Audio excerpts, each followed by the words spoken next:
தாவேகாவில ஒரே ஒரு மாவட்ட செயலாளருக்கு மட்டும் ராயல் சல்யூட் அடிக்கப்படுதாம். அவர் பனையூருக்கு வந்தாலே எழுந்து நின்னு விஜய்க்கு கொடுக்கிற மரியாதைய அவருக்கும் கொடுக்கறாங்களாம்.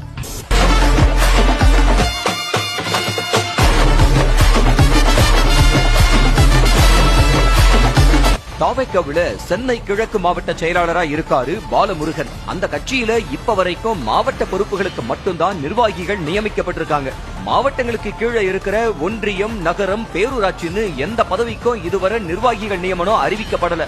ஆனா சென்னை கிழக்கு மாவட்டத்துல பாலமுருகனே ஒன்றியம், நகரம், பேரூர்னு பொறுப்புகளை அறிவிச்சு நிர்வாகிகளும் வேலை செய்ய ஆரம்பிச்சிட்டாங்களாம். புஷி ஆனந்தே அண்ணாந்து பாக்குற அளவுக்கு பாலமுருகனோட கட்சி செயல்பாடுகள் இருக்கிறதா சொல்றாங்க. கரூருக்கு சொகுசு பஸ் அனுப்பி பாதிக்கப்பட்ட குடும்பங்களை சென்னைக்கு கூட்டிட்டு வர்ற பொறுப்பை ஏத்துக்கிட்டு அதை கச்சிதமா செஞ்சு முடிச்சதும் பாலமுருகன் தானா.